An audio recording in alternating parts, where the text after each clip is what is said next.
안녕하십니까?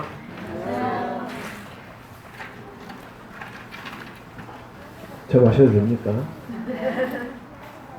아까부터 보고 있었는데 이걸 먹어도 되나? 저를 위해서 놔둔 것인가? 다른 분이 드시려고 놔두신 것인가?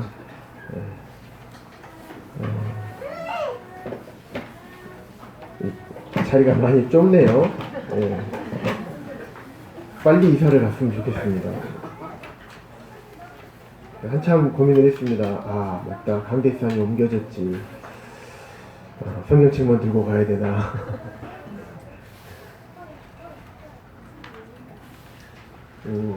오늘 복음을 듣는 시간입니다. 복음을 듣기 전에 이제 구원간증을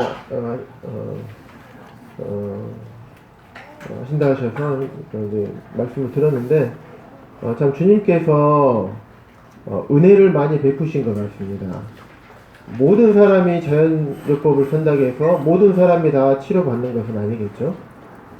그런 병원이 있을 필요가 없겠죠. 암병원이. 저는 병원에서 근무를 하기 때문에 모든 사람이 그렇게 다 자연요법이 통하거나 그러지는 않습니다. 그래서 하지만 주님께서 특별히 은혜를 베풀어 주셔서 참 그것을 통해서 인생의 삶을 돌아보게 하시고 인생의 끝이 어디인지를 생각하게 하시고 정말 은혜를 베풀어 주셔서 생명을 연장시켜 주신 참 주님의 은혜를 평생 잊지 마시고 주님을 위하여서 사시겠다고 또 그렇게 말씀을 하셨는데 그 마음이 주님 나라 언제 가실지 모르지만 언제 주님께서 부르실지 모르지만 그때까지 변치 않으시고 변치 마시고 끝까지 주님 바라보시고 사시는 삶을 살기를 바라는 마음이 있습니다.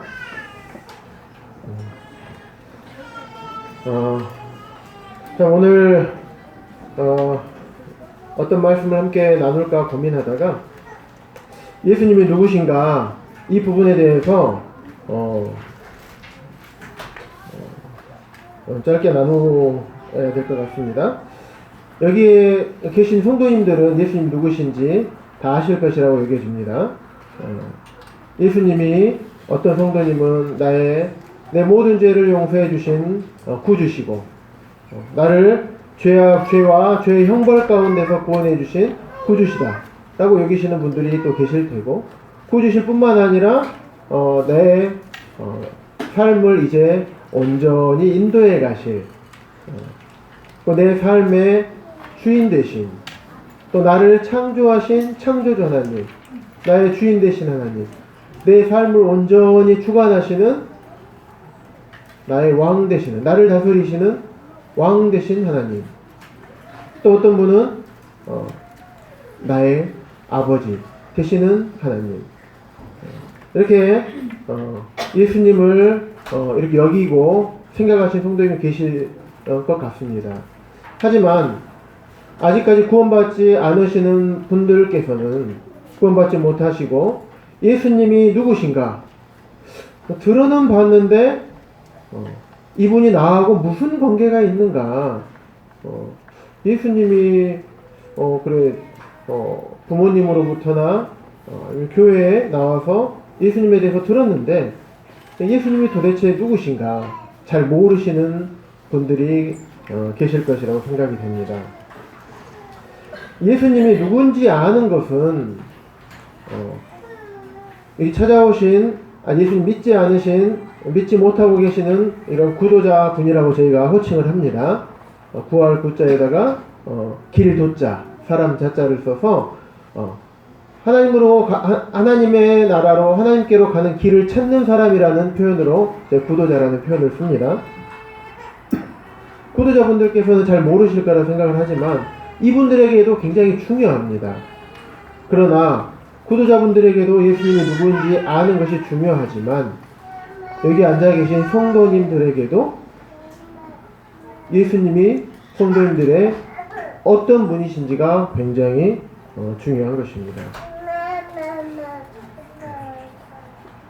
제가 알기로 세상의 지식 가운데서 배운 것은 내가 어떤 개념이나 어떤 물건에 대해서 내가 안다라고 하는 표현을 쓰려면 내가 그것에 대한 그 개념에 대한 것들을 머릿속에 그릴 수 있어야지 내가 그것을 알고 있다라고 말을 합니다.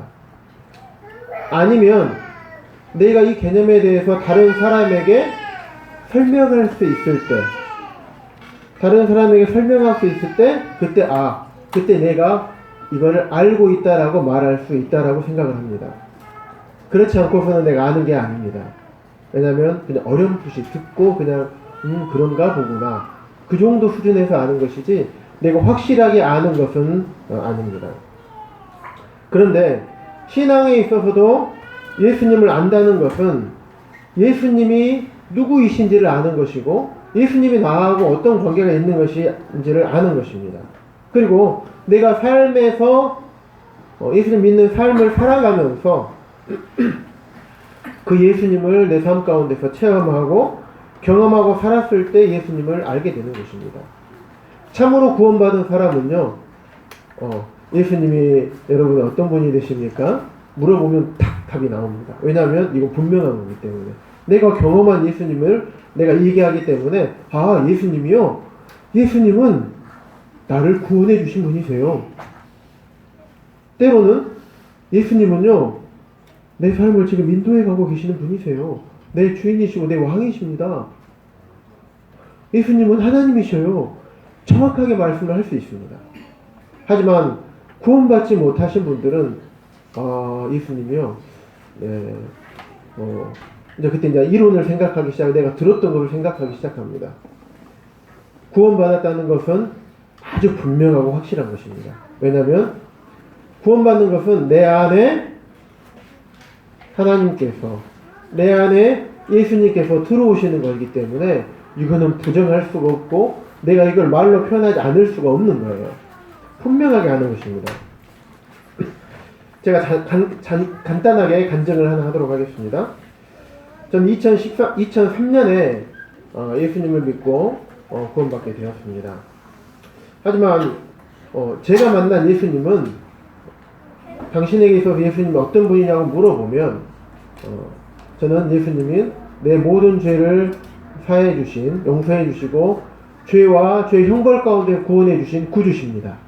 그리고 저를 자녀로 삼아 주신 저의 아버지시고요. 또 제 삶을 인도해 가시고 저를 다스리시는 저의 주인이시자 저의 왕입니다라고 저는 고백을 할 수 있습니다. 그런데 제가 구원받은 사실은 제가 잘 알고 있었습니다. 2003년에 구원을 받았기 때문에. 하지만 이분이 정말 나의 주인이시냐, 정말 나를 다스리고 내 삶을 인도해 가시는 나의 왕이시냐, 이 부분에 대해서는 정확하게 자신있게 말씀을 못 드렸었어요. 왜 그러냐면 삶을 살아가면서 주님 말씀에 따라서 순종하면서 살고 싶은 그런 마음이 항상 있었습니다. 왜냐하면 나를 구원해 주신 분이시기 때문에. 내가 내 죄를 어떻게 할 수가 없는데 예수님께서 이 땅에 오셔서 하늘에 계셔야 될 분, 이분이 이 땅에 오셔서 제 모든 죄를 다 대신 갚아주시기 위해서 십자가에서 대신 죽어주셨잖아요. 얼마나 감사하신 분입니까? 내가 죽어야 되고 내가 죄값을 치르고 영원한 지옥에서 영원히 고통받을 수밖에 없는데 그 대신에 아무 저랑 상관이 없는 것 같은데 내가 예수님을 위해서 한 것이 아무것도 없는데 저 같은 죄인을 위해서 대신 죽어주신 주님 얼마나 감사합니까? 이 예수님을 위해서 내가 살아야겠구나. 이 예수님을 말씀에 순종하며 살아야 되겠구나. 이런 생각이 들었습니다. 하지만 살면서 계속 말씀에 순종하지 못하고 끊임없이 죄에 넘어지고 아직까지도 내 자아가 이렇게 빳빳이 서가지고 주님 말씀은 그렇지만 저는 제 뜻대로 살래요. 이렇게 삶을 살아갔던 것 같습니다. 죄를 짓게 되면 여전히 하나님께 이 죄로 인해서 내가 지옥 가진 않지만 여전히 죄로 인해서 하나님께 죄송한 마음이 들고 같은 죄를 계속 반복해서 짓고 이런 제 자신을 보면서 참 주님 앞에 너무나 죄송하고 또 여전히 내가 헌신된 삶을 살고자 하지만은 그렇게 살지 못하고 세상의 많은 짐들과 내가 앞으로 겪고 헤쳐나가야 할 세상의 많은 넘어야 될 산들이 항상 저를 억누르고 제 앞에 큰 짐들로 항상 다가왔었고, 그로 인해서 주님 말씀에 순종하지 못하는 삶을 살던 저의 모습들을 참 많이 보았습니다. 그래서 이 세상의 굴레를, 세상의 미련을 버리지 못하고 여전히 붙잡고 있는 그런 저의 모습들을 많이 보면서 내가 언제까지 이렇게 살아야 되는가, 이런 고민을 많이 했었습니다. 하지만 2017년 날짜가 12월 14일입니다. 어떤 저에게 특별한 일이 있어서 제가 경기도에 이제 가게 될 일이 생겼습니다. 그래서 경기도를 한참 아침에 운전하고 가는데, 그때 문득 내 삶을 여기까지 인도해 오신 분이 누구신가, 내가 어떻게 여기까지 삶을 살아오고 있었는가, 이런 생각을 하게 되면서 내 삶을 인도해 오고 계신 분이셨구나. 이분이 바로 나를 죄악 가운데서 건져주신 나의 구주시고 예수님이시고, 또 이제 내 삶을 인도해 오고 계신, 또 내 삶을 앞으로 인도해 가실 정말 나의 주님이구나, 나의 주인이시구나 라는 생각이 머릿속에 딱 들면서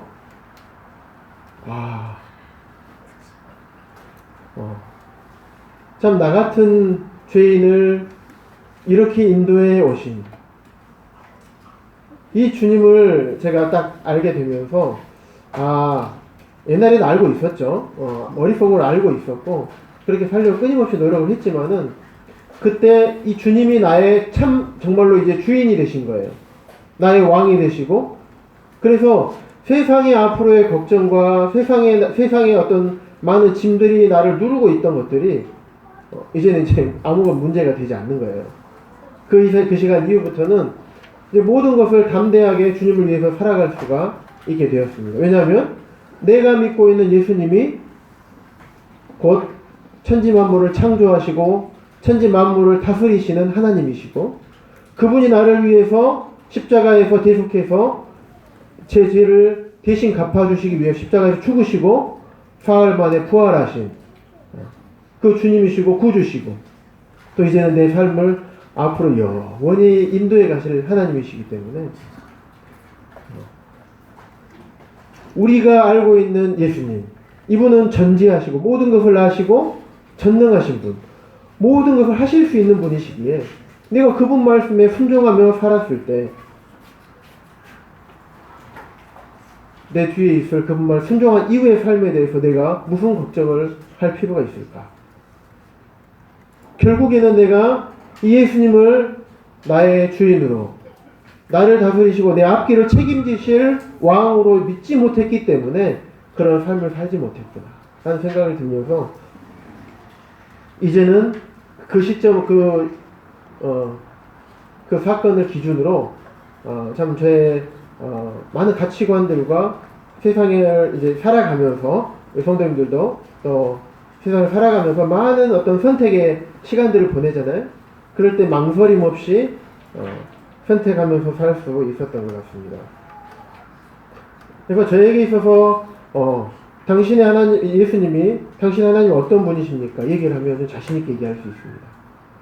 저를 죄악 가운데 구원해 주신 구주시고, 저를 창조하신 창조주 하나님이시고, 제 삶을 온전히 인도해 가실 저의 주인이시고, 저를 영원히 다스려 주실 선한 저의 왕이십니다 라고 고백을 할 수가 있습니다. 이 예수님은요, 여기에 계신 성도님들 뿐만 아니라 찾아오신 모든 구도자분들의 모든 죄를 다 십자가에서 용서해 주신 분이십니다. 이 땅에서의 법도요, 법을 위반하고 죄를 지으면 처벌을 받는 것이 당연한 이치죠. 사람을 죽이면 어떻게 합니까? 사람들이 어떤 생각을 합니까? 당신도 죽어 마땅해 라는 생각을 당연히 합니다. 죄를 지은 사람은 당신 법을 어겼잖아. 그러면 어떻게 해야 됩니까? 처벌을 받아야 돼요. 벌금을 받아야 될 거면 벌금을 받고, 감옥에 가야 되면, 감옥에서 옥살이를 해야 되면 감옥에서 옥살이를 하는 것이 너무나 당연한 이치입니다. 하물며 하늘의 법에서는 어떻게 했습니까? 죄를 지은 사람은 반드시 처벌을 받아야 되는 것입니다.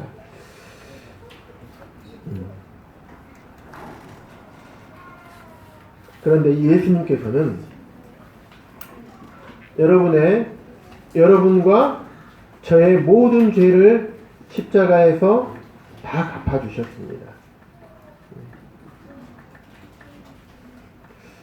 하지만 제 편에 있었을 때는 제가 제 입장에서 생각을 해보면 예수님은 나의 모든 죄를 다 갚아주신 감사하신 분, 이렇게만 생각할 수 있습니다. 하지만 하나님 편에서는 어떨까요? 하나님 편에서 여러분의 모든 죄를 다 용서해 주셨어요. 그러면 주님 감사합니다. 그리고 저는 이제 제 갈 길 가겠습니다. 이러기를 바라실까요? 그러기 위해서 죄를 용서해 주셨을까요? 그렇지 않습니다. 죄로 인해서 사람과 하나님의 관계가 완전히 단절되고 멀어져 버렸어요. 하나님께서 그 관계를 회복하고 싶으신 거예요. 그런데 이 죄 문제를 해결하지 않으면 이 관계가 절대 회복이 될 수가 없습니다. 죄가, 사망이 사람과 하나님 사이를 딱 가로막아서 절대 죄 문제 해결하지 않고는 하나님 앞에 나아갈 수 없기 때문에 그렇습니다. 하나님 입장에서는 사람들의 죄를 다 용서해 주시고 다 갚아주시고, 자 이제 죄 문제가 해결됐잖아. 이 죄 문제 해결해 주신 이 예수님이 바로 너의 구주일 뿐만 아니라 너의 주인이야. 너의 삶을 앞으로 인도해 가실 너의 주인인 거야. 너를 다스릴 주인이시고, 너를 다스릴 너무나 선한 주인이시고 선한 왕이셔. 이제는 나와의 관계를 회복하자. 하나님 편에서는 여기까지 바라시는 것입니다. 죄를 용서해 주신 분명한 목적이, 첫 번째는 사랑하는 하나님의 자녀들이 지옥 가는 것을 원치 않으십니다. 두 번째는 하나님의 관계가 완전히 회복되기를 원하시기 때문에 하나님께서는 우리의 모든 죄를 다 용서해 주신 것입니다. 이 예수님이 곧 하나님이신 것입니다. 로마서 1장 말씀 보겠습니다.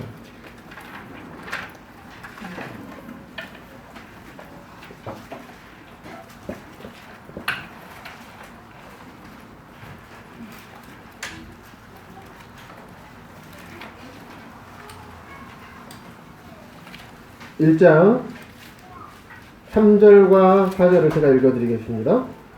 그의 아들에 관하여 말하면, 여기서 그의 아들이라는 것은 예수님을 말씀하고 있습니다. 그의 아들에 관하여 말하면 육신으로는 다윗의 혈통에서 나셨고 성결의 영으로는 죽은 자들 가운데서 부활하사 능력으로 하나님의 아들로 선포되셨으니 곧 우리 주 예수 그리스도시니라. 예수님에 관하여 말하면, 예수님은 실제로 육신을 입고 이 땅에 태어나신 분입니다. 그래서 세대 4대 성인하면 공자, 소크라테스, 부처, 그 다음에 예수님, 4대 성인. 세상의 사람들이 보았을 때는 예수님도 사람의 몸을 입고 오셨기 때문에 사람으로 보는 것입니다. 그래서 세계사에서 그렇게 분류를 해놨습니다. 그런데 세대 4대 성인 중에서 살아난 사람이 있습니까? 한 명도 없습니다. 세계에 여러 많은 종교의 창시자들이 있는데요. 그 사람들 중에서 살아난 사람이 있습니까? 부활한 사람이 있습니까? 단 한 명도 없습니다.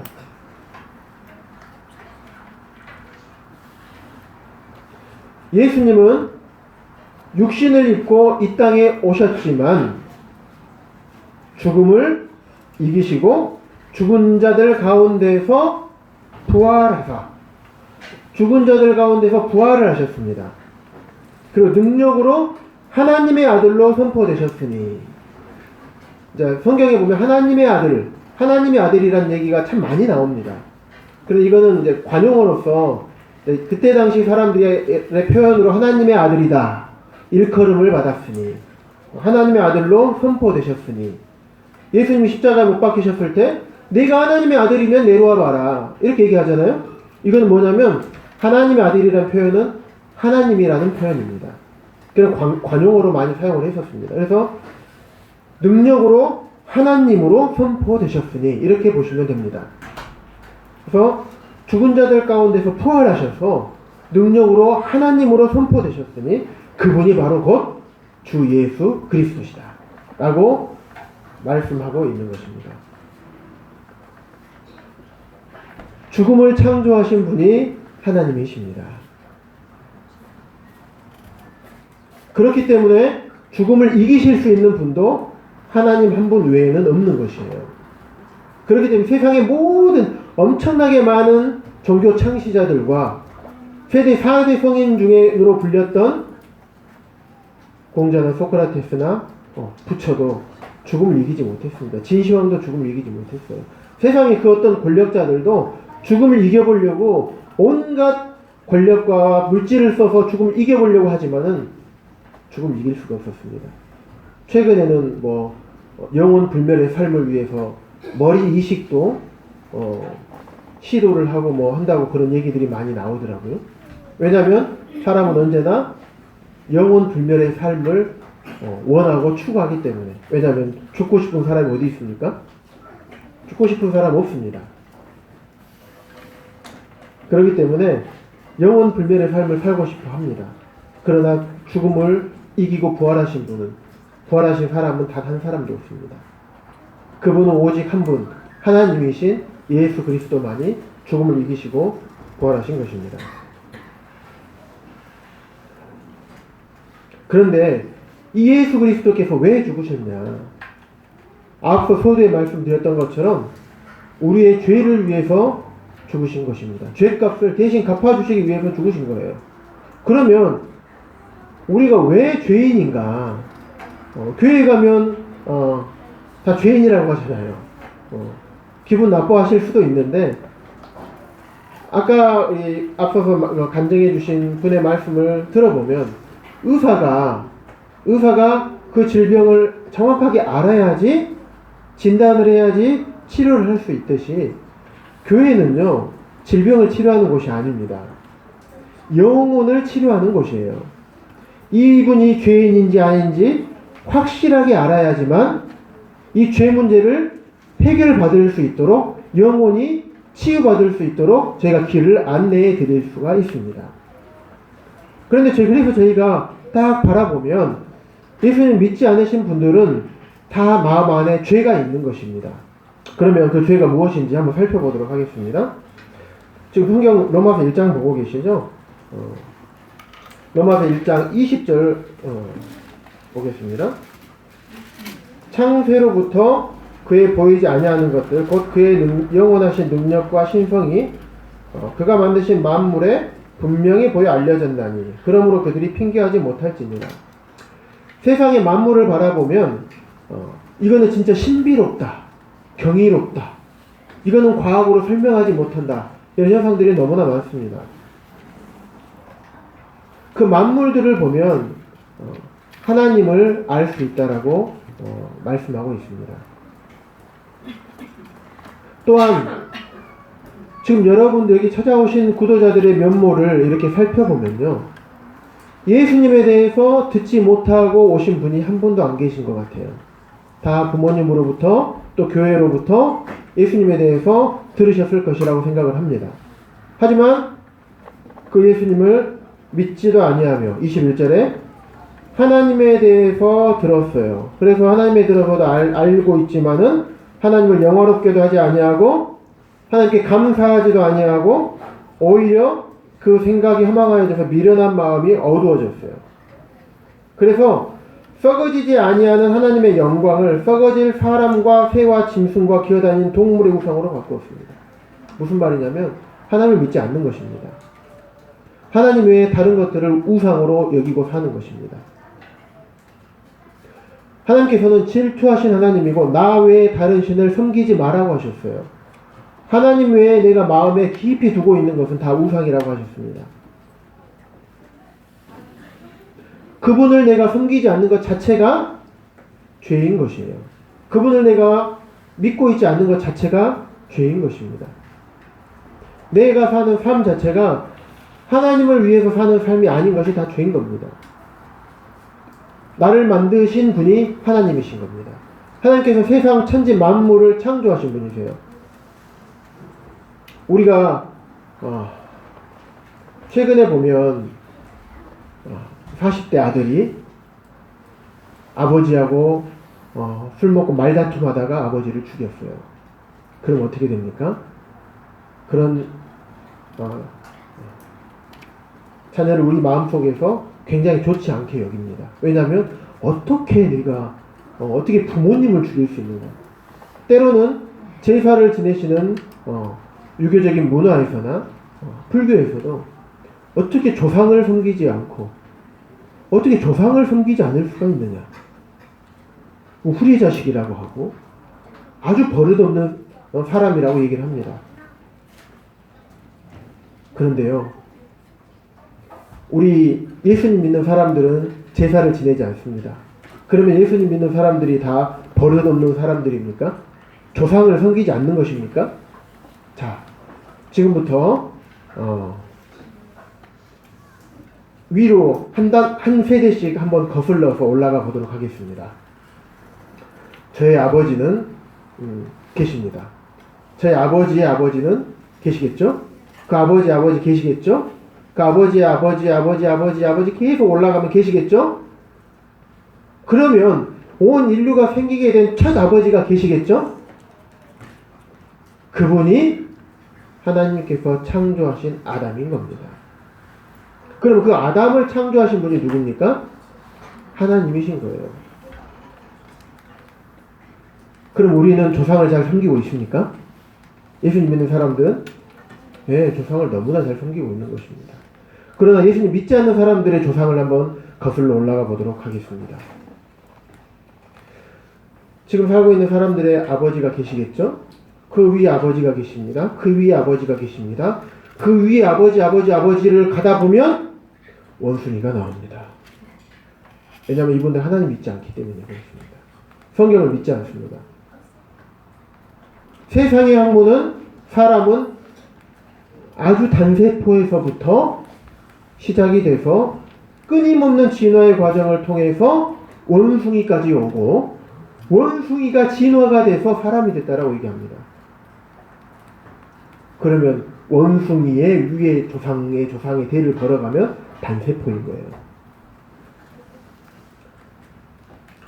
그러면 조상님을 잘 섬기려면 원숭이를 잘 섬겨야 돼요. 그게 조상을 섬기는 거예요. 뿌리를 잘 섬기는 사람이 정말 잘 섬기는 거잖아요. 내 뿌리가 어디냐. 그러기 때문에 내 뿌리 때문에 조상을 섬기는 거예요. 참 뿌리는 단세포입니다. 원숭이에요. 먼저 원숭이부터 잘 섬겨야 돼요. 참으로 비참한 것입니다. 근데 사람들은 그걸 몰라요. 우리의 참 아버지, 그분이 하나님이신 겁니다. 하나님이 천지를 만물을 창조하시고 사람들을 창조하신 겁니다. 그 아버지를, 나를 만드신 분을 내가 믿지 않고 섬기지 않는 것이, 그분을 내가 아버지로 여기지 아니하고 그분을 나의 창조주로 여기지 않는 것이, 그것이 죄가 아니고 뭐겠습니까?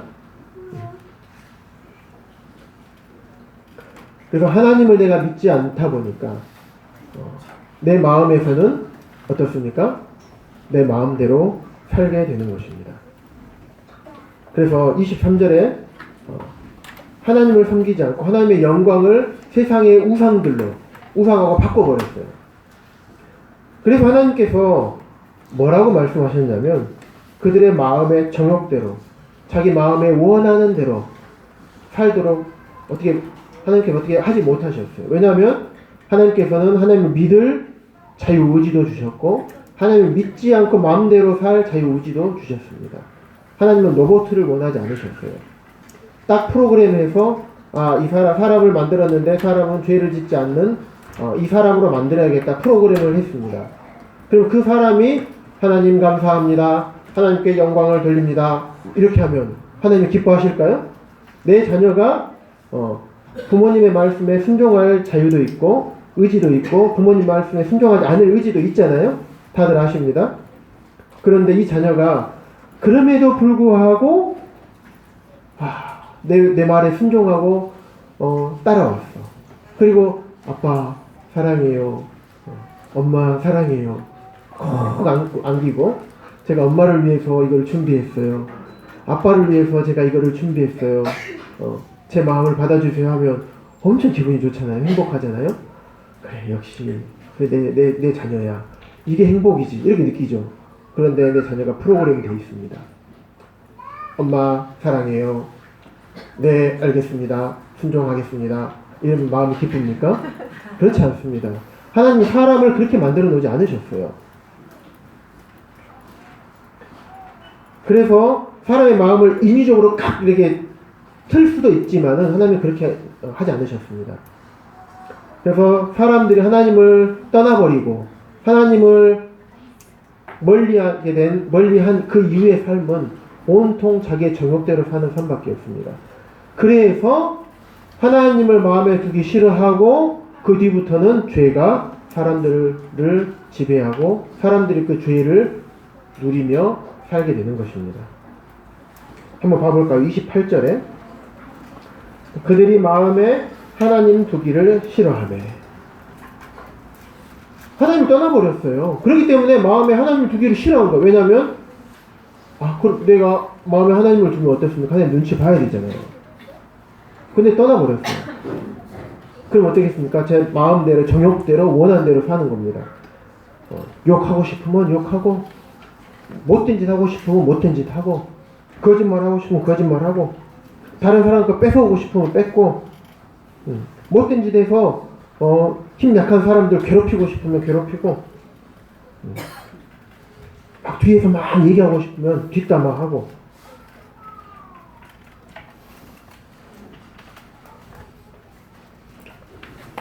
이런 것들이 다 죄의 열매로 드러나는 것입니다. 성경에서 얘기하는 죄는요, 그래서 하나님을 믿지 않는 죄, 이 죄가 있고요. 또 한 가지는 제가 지금 말씀드렸던 29절 이후에 있는 우리 마음 가운데 나쁜 생각들, 다른 사람의 물건을 탐내는 것들, 또 다른 사람을 탐내는 것들, 다른 사람에게 욕하고 괴롭히고 못된 짓 하는 것들. 그래서 하나님 믿지 않기 때문에 하나님께 지은 죄, 또 사람들 사이에서 짓는 죄들, 이것들은 죄의 열매라고 합니다. 그 죄의 근원은 하나님을 믿지 않는 데서부터, 하나님을 나의 주인으로 여기지 않는 데서부터 죄가 오는 것이에요. 그리고 결국에 사람들은 이 죄로 인해서 망하게 되는 것입니다. 서두에 말씀드렸던 것처럼 세상에서도 죄를 지으면 처벌을 받게 되는 것입니다. 하늘의 법도 마찬가지입니다. 하늘의 법에 비추어 봤을 때 하나님을 믿지 않고 세상에서 살 때 하나님께서 죄로 여기시는 것들을, 많은 죄의 열매들을 맺게 되면 거기에 대해서는 반드시 책임을 내가 져야 되는 것입니다. 한 장 넘겨서 로마서 2장 말씀 보겠습니다.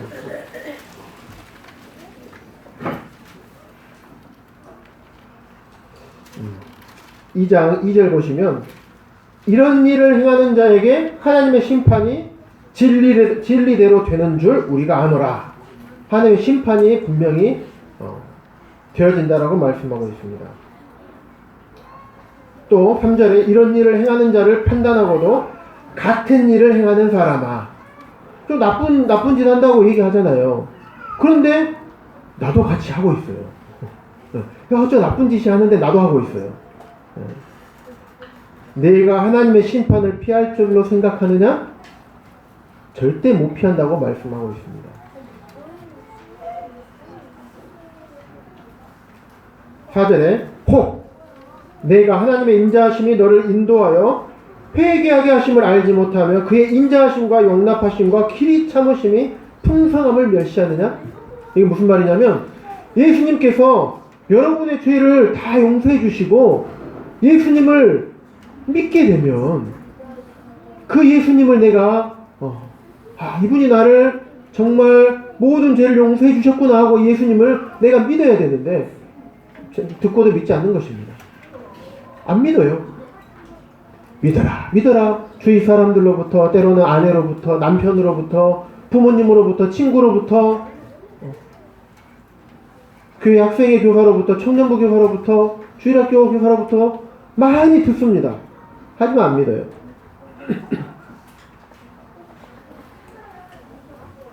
그렇지만 우리 하나님께서는 은혜와 긍휼이 풍성하셔서 기다려 주십니다.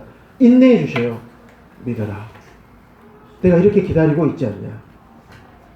믿어라. 믿어야 된다. 그렇지 않으면 네가 심판을 피할 수 있겠느냐. 절대 하나님의 심판을 피하지 못한다.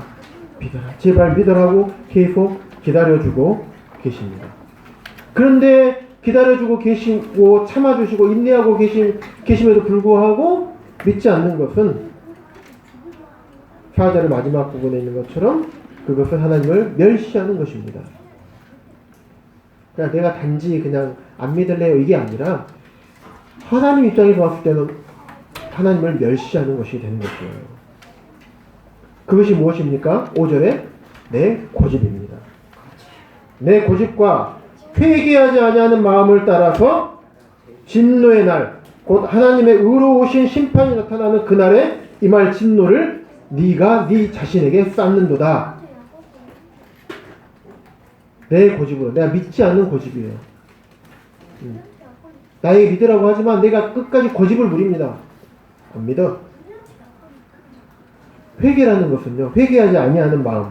회개라는 것은요, 마음을 돌이키고 행동을 고치는 것입니다. 돌이킬 회자에다 고칠 개예요. 마음을 돌이켜서 마음만 돌이키고 행동은 옛날같이 사는 게 아니라 그게 회개가 아닙니다. 그게 성경적인 회개가 아닌 거예요. 회개는 마음을 돌이키고 내가 잘못됐구나. 내가 왜 이렇게 살았을까? 이제는 그렇게 살면 안 되겠구나. 지금 말씀에 순종하며 살아야겠구나. 이분이 나의 주인이라면 내가 주인의 말을 안 들으면 어떻게 되겠는가? 나의 아버지라면 내가 아버지의 말씀을 안 듣는 것이 당연한 것인가? 아니지 않습니까? 내가 왕으로 여긴다면 이분을 나를 다스리시는 분이라면 내가 이분의 말씀을 안 듣는 것이 어떻습니까? 당연한 것입니까? 오히려 그 반대로 이분의 말씀을 듣는 것이 당연한 것입니다. 그래서 참된 회개는요, 마음을 돌이키고 삶을 고치는 것입니다. 찾진 않겠습니다. 시간상 찾진 않겠고요. 사도행전 9장에 보면 사울이라는 인물이 나옵니다. 이 사울은 예수님을 믿는 사람들을 고발하고 잡아서 감옥에 가두고 때로는 죽이는 데까지 내어주던 사람이었어요. 자기의 모든 것을 다 뒤로 제쳐두고 그 당시 예수님을 믿는 사람들, 이 사람들을 막 쫓아가서 잡아가지고 고발하고 죽이고 막 이런 사람이었어요. 그런데 이 사울이 부활하신 예수님께서 이 사울에게 말씀을 하십니다. 그날도 사울은 예수님 믿는 사람들을 찾아서 가고 있던 도중이었어요. 그런데 다메섹으로 가는 도중, 다메섹쯤에서 예수님께서 사울에게 얘기합니다. 사울아, 사울아, 어찌하여 네가 나를 핍박하느냐. 근데요, 사울 혼자 간 게 아니라 사울 일행이 갔는데 사울 혼자만 그 음성을 듣습니다. 주위에 둘러봐도 말하는 사람이 없어요. 사울이 납작 엎드립니다. 그때서야 엎드립니다. 그리고 사울이 눈을 떴는데 앞이 보이지가 않습니다. 그리고 먹지도 않습니다. 그런 상황이 돼버려요. 사도행전 가볼까요? 사도행전 22장입니다. 그런 사울에게 아나니아라는 사람을 예수님께서 아나니아에게 사울에게 말씀하셨던 것처럼 아나니아에게 음성으로 들려주십니다. 아나니아야, 저 사울이라는 사람 너 알지? 왜냐하면 사울이라는 사람은 예수님 믿는 사람들 중에서 얼마나 유명했겠습니까? 쉽게 얘기하면 지금 이 시대에 우리들을 잡아 죽이는 사람이에요. 얼마나 무섭겠습니까? 아나니아야, 사울한테 가봐라. 그래서 이렇게 얘기를 해줘라. 어떻게 합니까? 무서워서. 아니야, 다 변화시켜놨어. 가봐. 그래서 사울에게 보냅니다. 그래서 이 사울이 그 예수님의 음성을 듣고 그 자리에서 구원받은 게 아니라요. 22장 보시면 7절에 보실까요? 내가 땅에 엎드려져, 이게 사울의 고백입니다. 내가 땅에 엎드려, 이제 사울이 이제 나중에 구원받고 예수님 믿고 바울로 변했죠. 그러니까 바울의 고백입니다. 내가 땅에 엎드려져 들으니 소리가 있어 이르되 사울아 사울아 내가 왜 나를 박해하느냐 하시거늘 내가 대답하되 주님 누구이시니까 하니 이르시되 나는 내가 박해하는 예수라 하시더라. 나와 함께 있는 사람들이 빛은 보면서도 나에게 말씀하시는 이의 소리는 듣지 못하더라. 내가 이르되 바울이 얘기하는 겁니다. 주님 무엇을 하리이까? 주께서 이르시되 일어나 다메섹으로 들어가라. 내가 해야 할 모든 것을 거기서 누가 이르리라 하시거늘. 그러면서 12절에 볼까요? 율법에 따라 경건한 사람으로 거기 사는 모든 유대인들에게 칭찬을 듣는 아나니아라는 하는 사람이 있었습니다. 그 사람이 나한테 와서 바울에게 와서 말하되 형제 사울아 다시 보라 하거늘 즉시 그를 쳐다보았노라. 그가 또 이르되 우리 조상의 하나님이 너를 택하여 너로 하여금 자기 뜻을 알게 하시며 그 의인을 보게 하시고 그 입에서 나오는 음성을 듣게 하셨으니 내가 그를 위하여 모든 사람 앞에서 내가 보고 들은 것의 증인이 되리라 하면서 16절에 이제는 왜 주저하느냐? 네가 예수님의 음성을 들었잖아. 근데 왜 주저하느냐? 일어나 주의 이름을 불러라. 주의 이름을 불러 찾으라고 말씀하셔요. 예수님의 음성을 들었으면 주의 이름을 불러라고 하는 것입니다. 그래서 사울이 주님의 음성을 바로 들었을 때 그때 바로 구원받았다고 한다면 주님께서 사울의 의지와 상관없이 구원해 주신 게 되지만은 그렇지 않았어요. 바울의 고백을 들어보면 자기가 선택을 한 겁니다. 우리는 예수님을 선택할 자유의지가 있고 믿을 자유의지가 있고 믿지 않을 자유의지도 있습니다. 물론 여기에는 성령님께서 분명히 역사를 하셔야 됩니다. 주님께서 사울에게 역사하셨던 것처럼 주님께서 사울에게 예수님을 믿을 기회를 주셨잖아요. 사울아 사울아 네가 왜 나를 핍박하느냐 하면서 예수님의 음성을 들려주셨어요. 우리 지금 이 시대에도 그렇게 하실 수도 있지만은 그와 동일하게 예수님 믿고 있는 우리 성도들 때로는 부모님들 아내 남편을 통해서 여러분에게 믿을 기회를 주시는 겁니다. 구도자분들에게 믿어라. 예수님을 믿어야 한다. 라고 말씀을 해주시고 있는 겁니다. 사울도 이때 주님을 부르지 않고 고집을 부리고 회개하지 않았다면 구원받지 못하고 하나님 앞에 쓰임을 받지 못하는 사람이 되었을 것입니다. 하지만 이 사울은 일어나 주의 이름을 불러 세례를 받고 너희 죄를 씻으라 했을 때 사울은 그 말씀에 순종하고 주님을 찾았던 것 같습니다. 마가복음 1장 15절에 보면요. 때가 찼고 하나님의 나라가 가까웠으니 회개하고 복음을 믿으라 라고 말씀하고 있는 것입니다. 지금 제가 여러분에게 알려드리는 것이 복음입니다. 아주 복된 소식인 거예요. 영어로는 굿 뉴스입니다. 좋은 소식인 거예요. 예수님을 믿는 것이 왜 좋은 소식이 되겠습니까?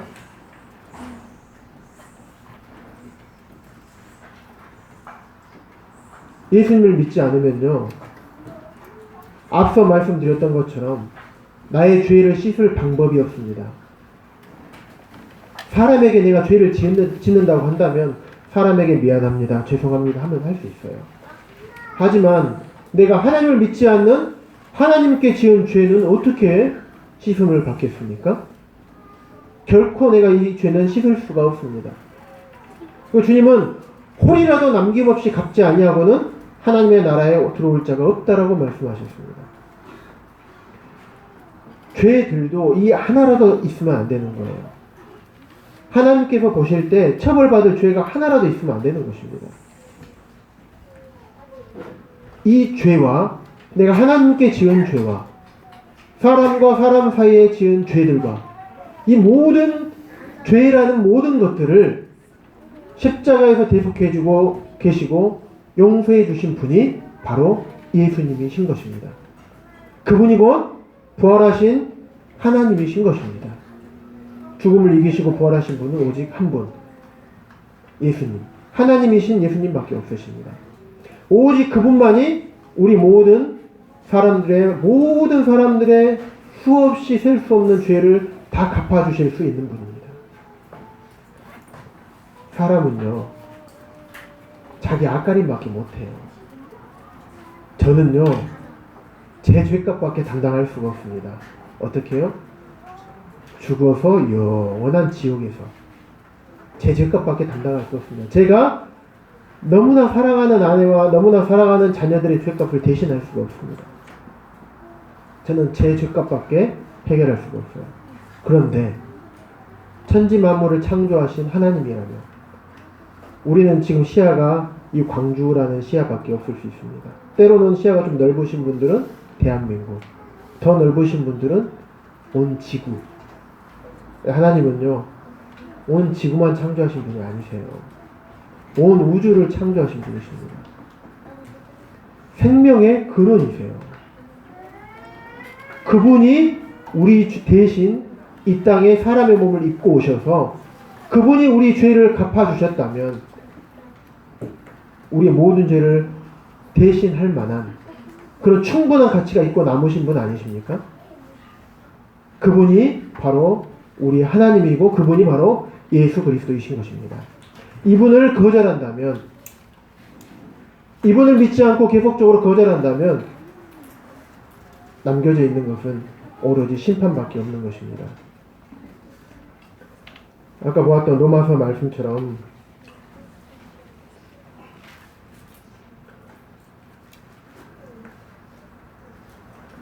내 고집과 회개하지 아니하는 마음을 따라 진노의 날 곧 하나님의 의로우신 심판이 나타나는 그날에 임할 진노를 네가 쌓고 있구나. 계속 나에게 임할 진노가 계속 내 머리 위에 쌓아지고 있는 것입니다. 한 장 넘기셔서 3절 보겠습니다. 3장, 로마서 3장입니다.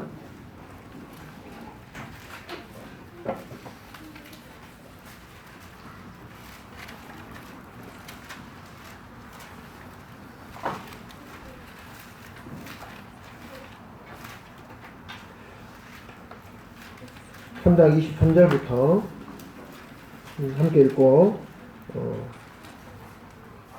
23절부터 26절까지 다 같이 한 목소리로 함께 읽겠습니다. 3장 23절입니다. 시작. 모든 사람이 죄를 범하였음에 하나님의 영광에 이르지 못하더니 그리스도 예수 안에 있는 속량으로 말미암아 하나님의 은혜로 값없이 의롭다 하심을 얻은 자 되었느니라.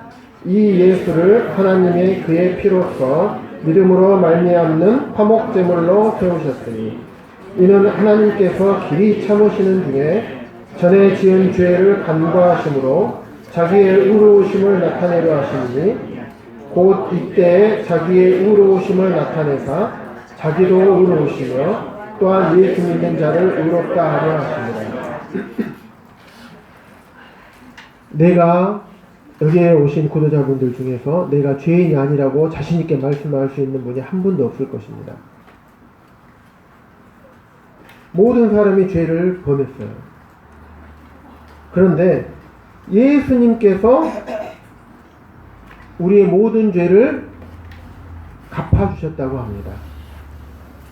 어떻게 갚아주셨냐면 25절에 이 예수를 하나님이 예수님의 피로써 십자가에 못 박혀 달리시면서 흘리셨던 예수님의 피, 예수님의 생명, 예수님의 생명을 내어주심으로 이 예수님을 믿음으로 말미암는 화목제물로 세우신 것입니다.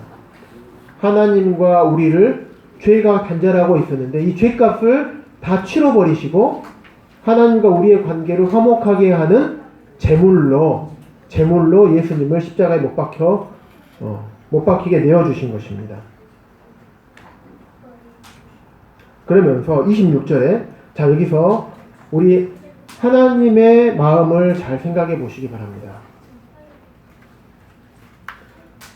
하나님은 죄를 지으실 수도 없으시고 죄를 가장 싫어하십니다. 그렇기 때문에 죄인은 반드시 심판을 하십니다. 그런데 많은 사람들이 죄값을 받아야 되잖아요. 그런데 이 사람들을 너무나 사랑하셔요. 지옥 가기를 원하지 않으시는 겁니다.